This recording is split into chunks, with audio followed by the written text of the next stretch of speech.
Heating effect of electric current. ज्यावेळेस electric current एखाद्या कंडक्टरमधून pass होतो त्यावेळेस तिथे हीट प्रोड्यूस होते. मग या प्रोड्यूस झालेल्या हीटचा प्रॉडक्टिव्ह वेमध्ये कसा यूज केला जाऊ शकतो किंवा यावर बेस्ड कोणते ॲप्लिकेशन आहे, कोणत्या ॲप्लिकेशनमध्ये या प्रॉपर्टीचा किंवा या इलेक्ट्रिक करंटच्या इफेक्टचा यूज केला जातो, कोणते इक्विपमेंट या प्रिन्सिपलवर चालतात, या सगळ्या गोष्टी आपल्याला इथे डिस्कस करायच्या आहे under the topic heating effect of electric current. आपण बोलतो की ज्यावेळेस करंट एखाद्या कंडक्टरमधनं किंवा एखाद्या मेटलमधनं किंवा एखाद्या मटेरियलमधून पास होतो त्यावेळेस इथे हीट प्रोड्यूस होते. हीट कशामुळे प्रोड्यूस होते? आपण बोलतो करंट आहे म्हणजे आपण असं कन्सिडर करू शकतो की सपोज एक काही कंडक्टर आहे किंवा मेटल आहे, इथून करंट पास होतोय असं आपण बोलतोय. करंट पास होतं म्हणजे आपण असं कन्सिडर करू शकतो की इलेक्ट्रॉनचा फ्लो आहे, इलेक्ट्रॉन तिथे मूव्ह होत आहे. इलेक्ट्रॉन मूव्ह होत आहे, हे जे हा जो कंडक्टर आहे या कंडक्टरमध्ये काय असणार आहे? ॲटम असणार आहे, आयन असणार आहे, बरोबर?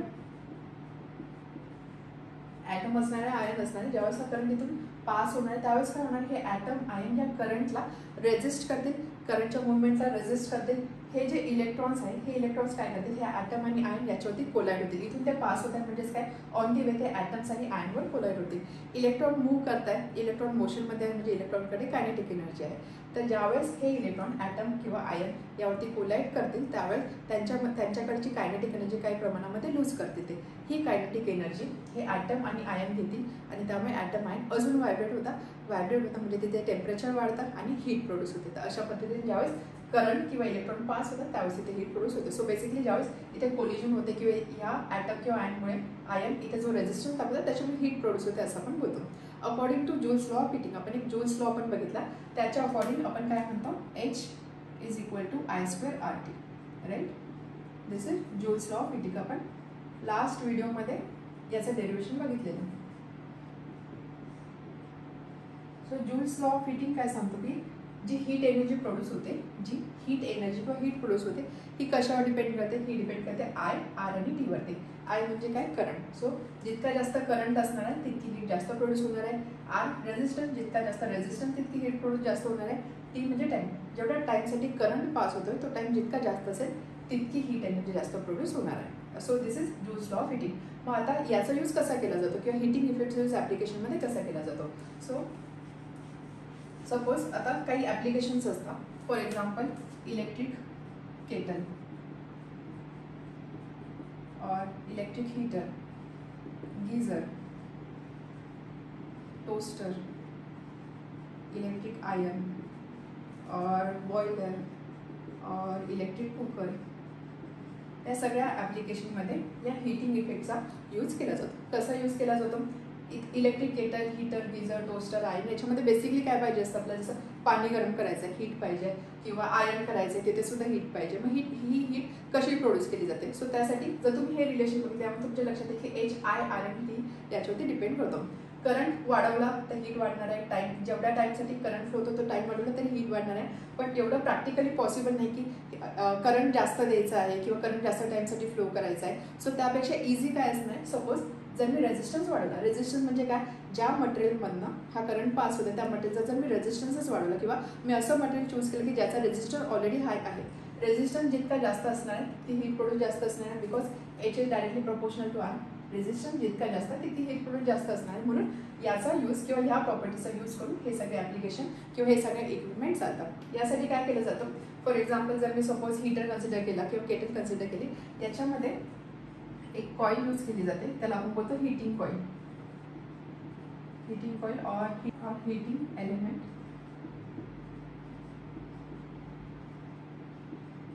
यामध्ये तुम्ही अशी कॉईल बघा, अशा टाईपमध्ये असणारी कॉईल असेल किंवा अशी अशी अशी अशी कॉईल असेल. सो ही कॉईल यूज केली जाते. तर या कॉईलचे एक वैशिष्ट्य काय असते किंवा प्रॉपर्टी काय असते? ही कॉईल ज्या मटेरियलची बनलेली असते तो मटेरियल, त्या मटेरियलचा रेजिस्टन्स खूप हाय असतो. त्या मटेरियलचा रेजिस्टन्स खूप हाय असतो. रेजिस्टन्स जितका जास्त तितकी हीट प्रोड्यूस जास्त असणार. त्यामुळे या ठिकाणी जे मटेरियल यूज केला जातो त्याचा रेजिस्टन्स खूप हाय असतो. फॉर एक्झाम्पल या अशा ॲप्लिकेशनसाठी यूज केला जातो अलॉय लाईक नायक्रोम. नायक्रोम याच्यासारख्या अलॉयचा यूज केला जातो. नायट्रो म्हणजे काय, हा कशाचा बनलेला आहे, निकेल आणि क्रोमियमचा. या व्यतिरिक्त तिथे आयन आणि अजून काही सबस्टन्स किंवा अजून काही बाकी एलिमेंट सुद्धा प्रेझेंट असतात, पण मेजर कोणतं आहे, निकेल आणि क्रोमियम. सो असे जे अलॉय असतात याचा रेझिस्टन्स खूप हाय असतो. या मटेरियलचा किंवा ह्या अलॉयचा रेझिस्टन्स खूप हाय असतो. जितका जास्त रेझिस्टन्स तितकी जास्त हीट प्रोड्यूस होणार आहे. त्यामुळे अशा टाईपचे मटेरियल यूज केले जातात. अजून एक प्रॉपर्टी आहे की या मटेरियलचा मेल्टिंग पॉईंट सुद्धा खूप हाय असतो. High resistance and high melting point. आता मेल्टिंग पॉईंट का आपल्याला जास्त पाहिजे. मेल्टिंग पॉईंट म्हणजे एखाद्या मटेरियलचा मेल्टिंग पॉईंट म्हणजे काय असतं, किती टेम्परेचरला ते मटेरियल मेल्ट होतं, त्याला आपण बोलतो मेल्टिंग पॉईंट. आता या ठिकाणी आपल्याला काय करायचं, आपल्याला हीट प्रोड्यूस करायची आहे, म्हणजेच काय तिथे टेम्परेचर खूप हाय असणार आहे. त्यामुळे हे जे मटेरियल मी यूज करणार आहे त्याचा रेझिस्टन्स तर हाय पाहिजेच, बट त्या ठिकाणी टेम्परेचर किंवा हीटसुद्धा खूप जास्त असणार आहे. मग तेवढी हीट विस्टँड करण्याची त्याची कपॅसिटी पाहिजे किंवा तेवढं हाय टेम्परेचर त्याला हँडल करता आलं पाहिजे. म्हणून त्या मटेरियलचा मेल्टिंग पॉईंट जास्त ठेवतात, जेणेकरून टेम्परेचर किती जरी वाढलं तरी तेवढं टेम्परेचर ते सहन करू शकतो. मेल्टिंग पॉईंट म्हणजे काय, कोणत्या टेम्परेचरला तो मेल्ट होईल. आपल्याला जर हे ॲप्लिकेशनच असं आहे की जिथे टेम्परेचर किंवा हीट खूप जास्त असणार आहे, टेम्परेचर जास्त आहे म्हणजे तेवढं टेम्परेचर त्यांनी सहन केलं पाहिजे, तेवढी त्याची कपॅबिलिटी पाहिजे. म्हणून अशा ठिकाणी आपण असं मटेरियल यूज करतो की ज्याचा मेल्टिंग पॉईंट सुद्धा हाय असणार आहे. जर इथे आपण high resistance low melting point असणार मटेरियल जर यूज केलं तर काय होणार आहे, थोडं जरी टेम्परेचर वाढलं तरी ते मटेरियल मेल्ट होऊन जाणार आहे. ॲप्लिकेशनमध्ये काहीच कामाचं राहणार नाही. म्हणून अशा ठिकाणी अशा ॲप्लिकेशनमध्ये अशा मटेरियल चूज केलं जातं की ज्याचा रेझिस्टन्स सुद्धा हाय आहे आणि मेल्टिंग पॉईंट सुद्धा हाय आहे. सो अशा पद्धतीने हे सगळे ॲप्लिकेशन वर्क होतात on heating effect of electric current. यामध्ये अनदर ॲप्लिकेशन, सेकंड ॲप्लिकेशन आहे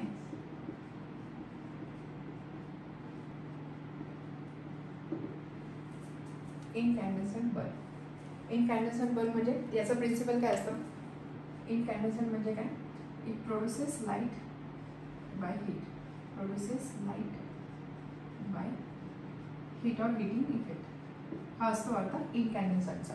सो इनकॅन्डसेंट बल्ब म्हणजे काय, आपल्याला माहिती आहे आपण बल्ब बघतो रेग्युलर जे आपण बल्ब बघतो.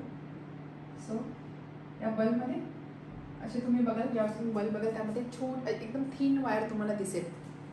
इथे अशी थिन वायर दिसेल ज्याला आपण बोलतो फिलामेंट. आणि हा जो फिलामेंट आहे हा बनलेला असतो टंगस्टन या मटेरियलचा. सो बेसिकली काय असतं, ग्लासमध्ये एक फिलामेंट असते टंगस्टन या मटेरियलची, आणि त्यानंतर इथे आतमध्ये काही गॅसेस असतात, इनर्ट गॅसेस असतात लाईक नायट्रोजन किंवा आपण असं बोलू शकतो व्हॅक्यूम. आतमध्ये व्हॅक्यूम असतं असं म्हणलं. हे असं का, कारण जर त्यामध्ये एअर असेल किंवा ऑक्सिजन वगैरे असेल तिथे ऑक्सिडेशनचे चान्सेस असतात, त्यामुळे इथे आतमध्ये इनर्ट गॅसेस फिल केलेले असतात.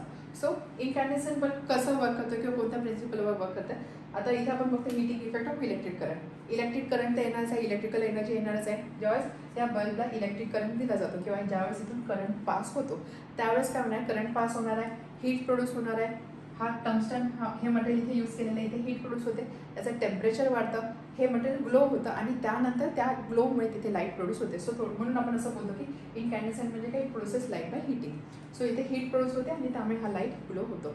सो या ठिकाणी हे जे मटेरियल यूज केलेलं आहे टंगस्टन, याची सुद्धा अगेन प्रॉपर्टी हीच असणार आहे की याचा मेल्टिंग पॉईंट हाय असणार आहे आणि रेझिस्टन्स सुद्धा याचा हाय असणार आहे. ठीक आहे, अगेन का सेम त्याला हाय टेम्परेचर विस्टँड करायचं, त्यामुळे मेल्टिंग पॉईंट तसं आपल्याला हाय लागणार आहे. म्हणून इथे नेहमी मटेरियल कोणतं यूज केलं जातं, टंगस्टन मटेरियल इथे यूज केलं जातं. सो हे झालं सेकंड ॲप्लिकेशन इनकॅन्डसेंट बल्ब. त्यानंतर अजून ॲप्लिकेशन आहे फ्युजेस. आपण क्लास 9मध्ये ज्यावेळेस डोमेस्टिक इलेक्ट्रिक कनेक्शन बघितलं, डोमेस्टिक कनेक्शन घरामध्ये जे कनेक्शन असतं त्यामध्ये आपण लाईव्ह, न्यूट्रल, त्यानंतर अर्थ वायर वगैरे काय असतं किंवा त्याचं कनेक्शन कसं असतं, त्यावेळेस आपण हा एक टॉपिक घेतलेला आहे, छोटासा पॉईंट आपण डिस्कस केलेला फ्युजेसचा. सो फ्यूजसुद्धा हिटिंग इफेक्टवरती वर्क करतात. कसं, फ्यूजचा बेसिक यूज काय असतो, फ्यूजचा यूज कुठे होतं किंवा फ्यूज कशासाठी यूज केला जातो सर्किटमध्ये किंवा घरामध्ये. फ्यूज केव्हा यूज केला जातो की ज्यावेळेस बऱ्याचदा असं होतं की शॉर्ट सर्किट होण्याचे चान्सेस असतात. शॉर्ट सर्किट म्हणजे काय, लाईव्ह वायर आणि न्यूट्रल वायर. लाईव्ह वायर म्हणजे इथून करंट पास होतो असतो, आपण बोलतो न्यूट्रलमधनं तो करंट परत जातो, किंवा या दोघांच्या इथे पोटेन्शियल डिफरन्स खूप हाय असतो 220 व्होल्ट. बऱ्याचदा काय होतं, सपोज काही सर्किटमध्ये काही फॉल्ट झाले, फॉर एक्झाम्पल लाईव्ह आणि न्यूट्रल वायर हे एकमेकांच्या टचमध्ये आलं, त्याच्यावरचं प्लास्टिक कोटिंग निघालं, त्यामुळे बाय मिस्टेक लाईव्ह आणि न्यूट्रल एकमेकांच्या कनेक्शनमध्ये आलं किंवा टच झालं तर काय होणार, तिथे शॉर्ट सर्किट होणार आहे. शॉर्ट सर्किट होते म्हणजेच काय, खूप हाय करंट तिथे फ्लो होणार आहे. अशा केसमध्ये काय होणार आहे, सपोज हा हाय करंट घरामध्ये असणाऱ्या काही अप्लायन्सेसच्या थ्रू गेला, फॉर एक्झाम्पल टी व्ही आहे किंवा लॅपटॉप आहे, टी व्ही, लॅपटॉप या अप्लायन्सेसची करंट हँडलिंग कपॅसिटी असते, काही मॅक्झिमम करंट त्याच्यामधून पास होऊ शकतो. यामधून जर एवढा हाय अमाऊंटचा करंटचा गेला तर काय होणार आहे, हे जे अप्लायन्सेस आहे हे अप्लायन्स डॅमेज होऊ शकतात. म्हणून हे अवॉइड करण्यासाठी फ्यूज वायरचा यूज केला जातो किंवा फ्यूजेसचा यूज केला जातो. हे आपण क्लास 9मध्ये बघितलेलं आहे की फ्यूजेस वेगवेगळ्या करंट रेटिंगमध्ये असतात. सो फ्यूज वायरचा यूज कसा केला जातो, इलेक्ट्रॉनिक अप्लायन्सेसच्या सोबत हे सिरीजमध्ये फ्यूज वायर इथे कनेक्ट केलेले असतात. ठीक आहे, सिरीजमध्ये फ्यूज वायर कनेक्ट केलेले असतात. सिरीजमध्ये काय कनेक्ट केलेले असतात, हे जे फ्यूजेस असतात किंवा फ्यूज वायर जी असते ती बनलेली असते एका मटेरियल की ज्याचा रेजिस्टन्स हाय असतो आणि एक स्पेसिफिक मेल्टिंग पॉईंट त्याचा असतो. एक स्पेसिफिक मेल्टिंग पॉईंट त्याचा असतो. त्यामुळे काय होणार आहे, सपोज सर्किटमध्ये काही प्रॉब्लेम झाला आणि खूप हाय करंट फ्लो होत आहे.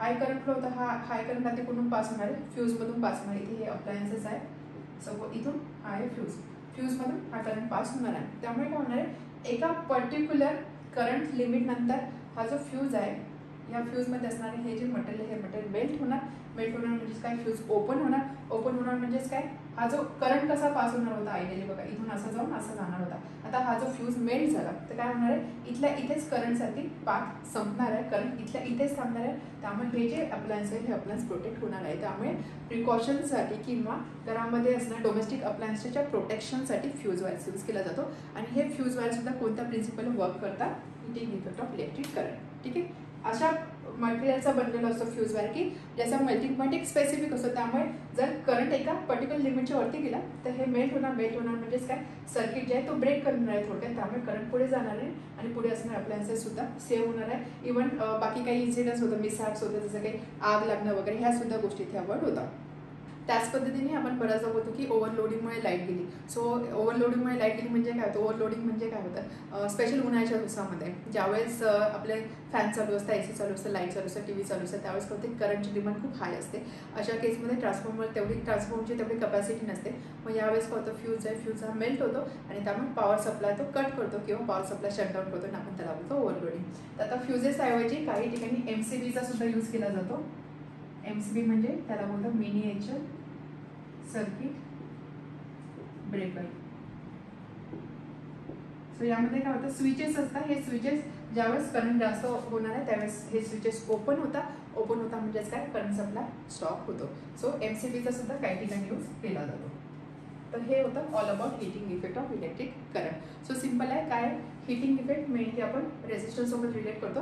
रेजिस्टन्स जेवढा जास्त असणार आहे तेवढी हीट प्रोड्यूस सुद्धा जास्त असणार आहे आणि अकॉर्डिंगली आपल्याला मटेरियल यूज करून ते मटेरियलच्या ॲप्लिकेशनमध्ये यूज करायचं असतं.